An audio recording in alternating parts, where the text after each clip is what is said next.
اعوذ باللہ من الشیطان الرجیم بسم اللہ الرحمن الرحیم۔ سب دیکھنے اور سننے والوں کو السلام علیکم۔ امید ہے اللہ کے فضل و کرم سے آپ سب خیریت سے ہوں گے۔ آج کل سوشل میڈیا پہ ایک خبر بڑے زور و شور سے جاری ہے، بڑا چرچا ہے اس خبر کا۔ وہ یہ کہ شعیب ملک جو کہ پاکستان کے ایک مایہ ناز کرکٹر ہیں اور انڈیا کی مایہ ناز ٹینس پلیئر ثانیہ مرزا جو کہ دونوں میاں بیوی ہیں، ان کے درمیان علیحدگی ہو چکی ہے یا ان کی سپریشن، ان کی طلاق کا موضوع زیر بحث ہے۔ اب ہو سکتا ہے کہ اس بات میں صداقت ہو، یہ بھی ہو سکتا ہے کہ اس بات کا بہت بڑا حصہ غلط بیانی اور بدگمانی پر مبنی ہو۔ حقیقت کا اس وقت تک ہمیں علم نہیں ہو سکتا جب تک کہ شعیب ملک یا ثانیہ مرزا صاحبہ خود اس بات کی وضاحت نہ فرما دیں۔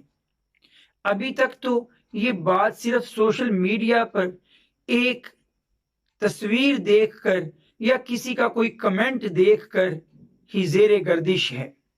کسی نے دیکھا کہ ثانیہ مرزا نے کسی تصویر میں سے کراپ کر دیا اپنے شوہر کو، کسی نے دیکھا کہ کوئی کمنٹ کسی تلخی پر مبنی تھا اور محض اس بات کو لے کر یہ کہہ دیا گیا کہ دونوں میں علیحدگی ہو چکی، دونوں میں سپریشن ہو چکی۔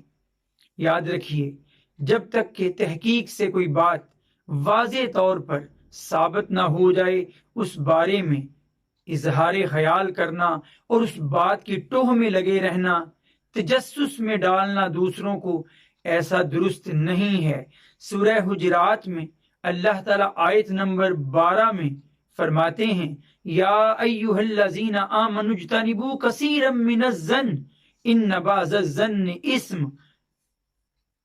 اے ایمان والو، زیادہ بدگمانیوں سے بچا کرو کہ بعض بدگمانیاں تو گناہ ہیں۔ اور آگے اللہ تعالیٰ نے یوں فرما دیا، وَلَا تَجَسَّسُوا، اور جاسوسیاں مت کرتے پھرو۔ لوگوں کی نجی زندگیوں میں جھانکنے کا، ان کی ٹوہ میں لگے رہنے کا، ان کی رازداری کی باتیں جاننے کا ہمیں کوئی حق اسلام نے نہیں دیا ہے۔ اسی میں ہماری اور اسی میں دوسروں کی بھی بلائی ہے کہ ہم اپنی نجی زندگی کو بھی محفوظ رکھیں اور دوسروں کی نجی زندگیوں میں جھانکنے سے بھی محفوظ رہیں۔ وآخر دعوانا ان الحمد للہ رب العالمین۔ السلام علیکم۔